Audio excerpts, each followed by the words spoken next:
तो डॉक्टर सस्ती राव जो भी कल इंडिया और चाइना का स्टैंड ऑफ हुआ है, जो मतलब दोनों तरफ से कैजुअलिटी हुई है, उस पर आपका बीइंग एन एनालिस्ट क्या व्यू है? देखिए, ऐसा है कि ये जो कल स्टैंड ऑफ हुआ है, this is not an isolated incident. एक महीने से तकरीबन एलएसी का जो वेस्टर्न सेक्टर है, मतलब जो लद्दाख का सेक्टर है, वहाँ पर चाइना की तरफ से इंकर्शंस होते आ रहे हैं।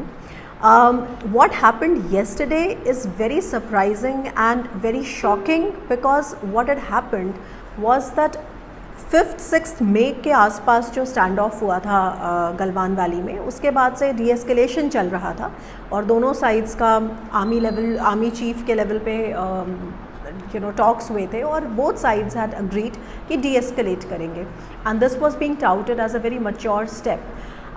So yesterday, basically it happened on Monday, so it was not yesterday but Monday night this happened while the process of disengagement was going on, and we were definitely taken by surprise क्योंकि ये जितनी चीज़ें LAC पर हो रही हैं ये good faith में हो रही हैं और बहुत सारे हमारे बॉर्डर एग्रीमेंट्स हैं चाइना के साथ, स्पेशली रीसेंट टाइम्स में भी हैं, और उसमें से जो सबसे ठोस बॉर्डर एग्रीमेंट है वो 2013 का है. तो जाहिर है कि जो चाइनीज़ एक तरह से जो चाइनीज़ अग्रेशन है और चाइनीज़ ब्रूटैलिटी है, it is something which is very unprecedented and nobody expected. Okay, तो हालांकि LAC जो है वो डिस्प्यूटेड है और चाइना और इंडिया के क्लेम्स अलग अलग हैं, लेकिन सारे सेक्टर्स में नहीं हैं. और स्पेशली ये जो गलवान वैली में हुआ है कल, 1962 के बाद से गलवान वैली में LAC के डिस्प्यूट का क्लेम नहीं था. अगर था तो पैंगोंग त्सो एरिया में था या डेमचौक एरिया में है या देपसांग वैली में है, लेकिन गलवान वैली में ये प्रॉब्लम नहीं था. तो इस चीज़ को लेके सरप्राइज्ड हैं सब लोग कि अचानक ये चाइना का जो डिफरिंग परसेप्शन अचानक इस तरह से आ गया. और though we were always prepared because China has always been changing their stand with respect to कि उनका क्लेम क्या है. देखिए, आगे क्लेम ये होगा कि मैं उस बात को ख़त्म करना चाह रही थी. एट द सेम टाइम उसमें दो चीज़ें चल रही हैं इस वक्त. तो एक तो जो LAC है का एरिया है, तो उसमें एक रोड कंस्ट्रक्शन चल रहा है इंडिया की तरफ से. ये बहुत पुराना प्रोजेक्ट है और रोड कंस्ट्रक्शन चल रहा है क्योंकि हम कनेक्ट करना चाह रहे हैं. बेसिकली हम नीचे से लेकर हम ऊपर के एरिया को, मतलब नीचे साउथ से लेकर ऊपर नॉर्थ काराकोरम पास तक हम एक रोड कंस्ट्रक्ट करना चाह रहे हैं which is almost parallel to the LAC. और ये जो रोड है ये स्ट्रेटेजिक पॉइंट से होकर जाती है जिसमें गलवान वैली का एक पॉइंट है. तो जाहिर है कि ये सब चल रहा है.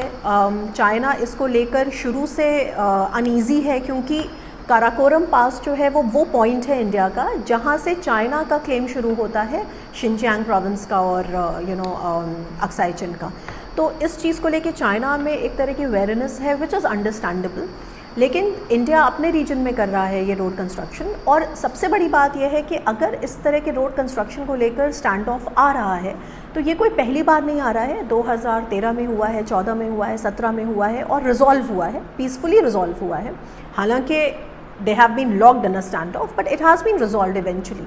But what has happened this time is something which is pretty unprecedented and it definitely tells कि टाइमिंग जो इस वक्त जिस वक्त ये हो रहा है उस टाइमिंग को बगैर समझे हम चाइना के बिहेवियर को नहीं समझ सकते. विच इज़ कि एक चाइना में पोस्ट कोरोना जो क्राइसिस चल रही है, जो इकोनॉमिक क्राइसिस चाइना में है, शी जिनपिंग के कंट्रोल में कुछ क्रैक्स उभर रहे हैं और बहुत सारा इंटरनेशनल मीडिया उसकी बात कर रहा है, वो भी की है. और इसको हम ऐसे समझेंगे. आगे क्या होगा इसको मैं ये कह सकती हूँ कि मेरे हिसाब से दोनों साइड्स अब फिर डिसएंगेजमेंट करेंगे. एक जो बुरी खबर हमारे लिए है वो ये है कि कुछ घंटों पहले चाइना ने कह दिया कि गलवान वैली में पूरा उनका सॉवरेनिटी है.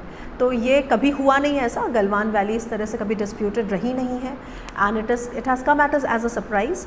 डिप्लोमेटिक लेवल के टॉक्स जो हैं वो मस्ट हैं और एक दूसरे को इंस्टिगेट ना करें. इस वक्त कोई भी साइड वॉर नहीं चाहता, वॉर होनी भी नहीं चाहिए. और क्योंकि केवल एक उस पॉइंट का मुद्दा नहीं है, LAC तकरीबन 4000 किलोमीटर लंबा बॉर्डर है जो क्लियर नहीं है. तो आप कितनी वॉर्स करेंगे और it is not going to be a war which will end the LAC problem. So definitely the need of the hour is to de-escalate, disengage at the diplomatic level.